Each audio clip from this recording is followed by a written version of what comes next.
নমস্কার সবাইকে, কৈলাস স্টাডি সেন্টারের তরফ থেকে। আজকের এই ভিডিওর বিষয় হচ্ছে ঝাড়খণ্ড মাধ্যমিক আচার্য যে বাংলা সাবজেক্ট রয়েছে আজকের ক্লাস তারই উপরে।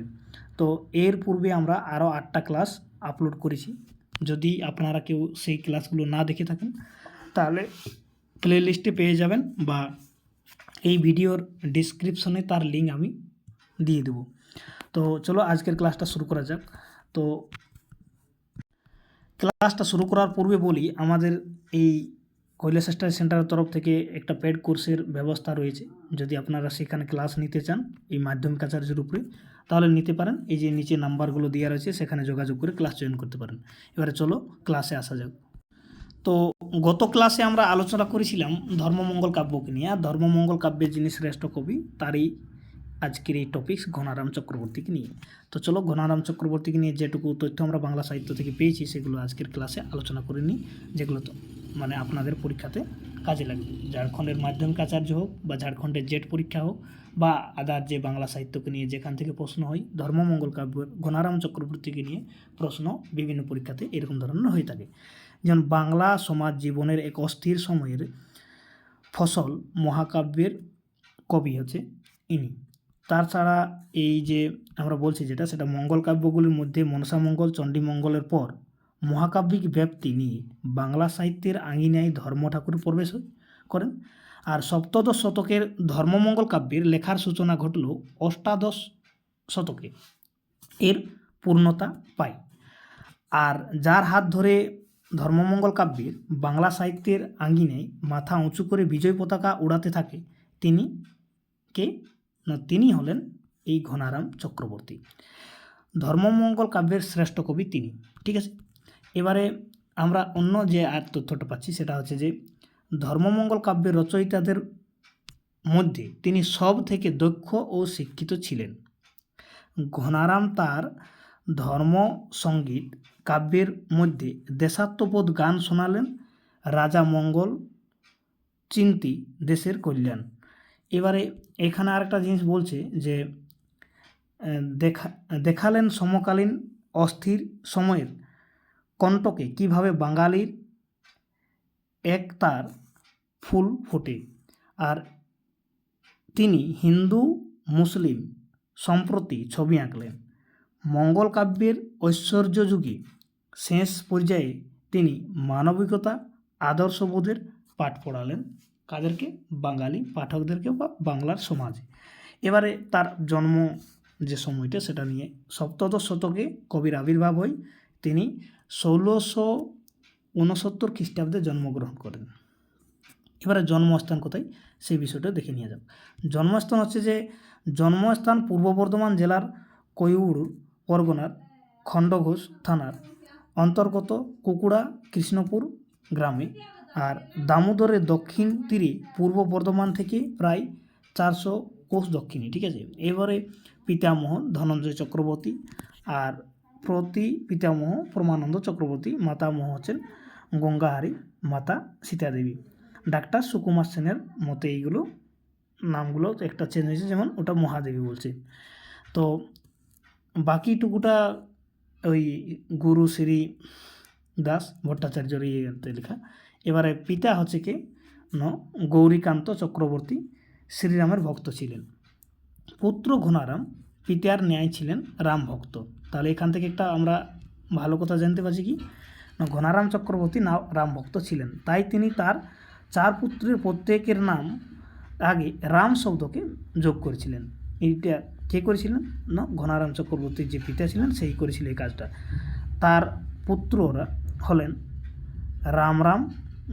রামগোপাল, রামগোবিন্দ,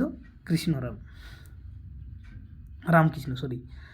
তাহলে এই ছিল এই পুত্রের সবগুলোর নাম। এরপরে হচ্ছে কাব্য। তো কবির কাব্য নাম শ্রীধর্ম সঙ্গীত। কাব্যটি অনাদিমঙ্গল আর মধুর ভারতী নামেও পরিচিত। উপাধি ছিল কবিরত্ন। এখানে রত্ন বানানটা একটু ভুল রয়েছে, ঠিক আছে,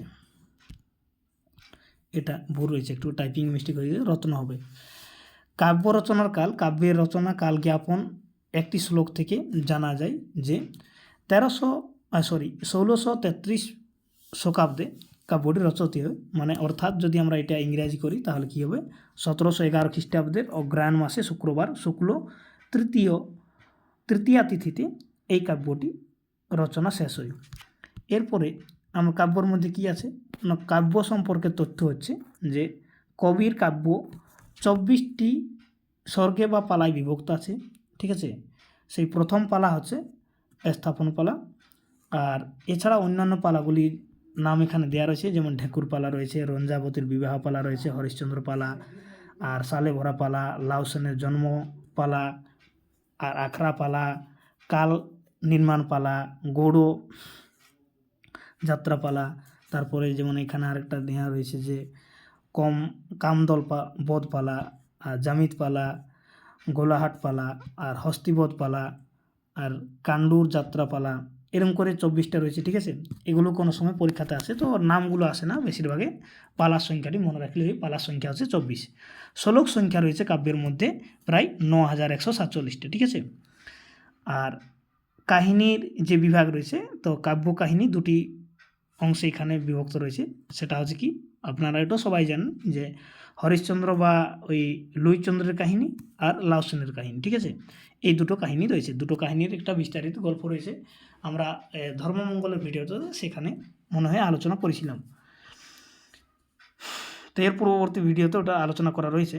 এবারে কথা হচ্ছে যে কাব্যের প্রকাশকাল ঘনারমের কাব্য কলকাতার বঙ্গবাসী কার্যালয় থেকে চৈত্র মাসে 1290 বঙ্গাব্দে মানে 1883 থেকে 84 খ্রিস্টাব্দে প্রকাশিত হয়।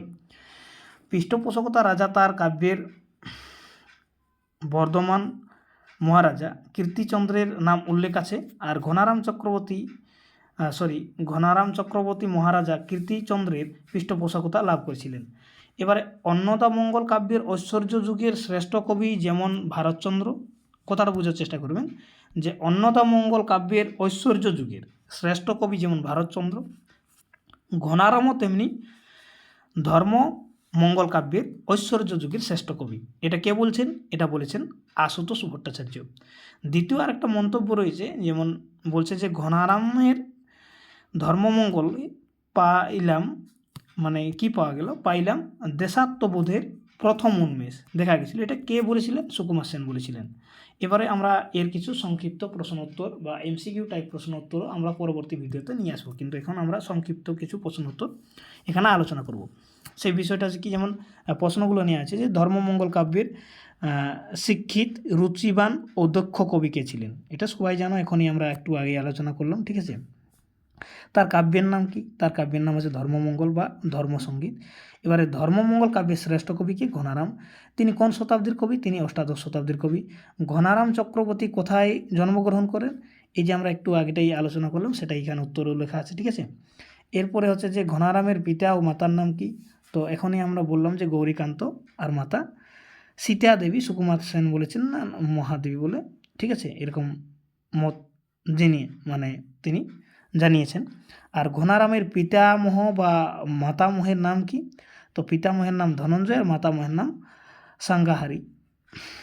গঙ্গাহরি। তো এরকম এগুলো যিনি কোথায় ছিলেন? যিনি ছিলেন রায়না নিবাসী। আর কবি ঘনারামের কতজন পুত্র ছিল? তো ঘনারামের পুত্র 4 জন ছিলেন। পুত্ররা আছে রামরাম, রামগোপাল, রামগোবিন্দ, রামকৃষ্ণ। ঘনারাম চক্রবর্তী প্রপিতামহের নাম কি? তো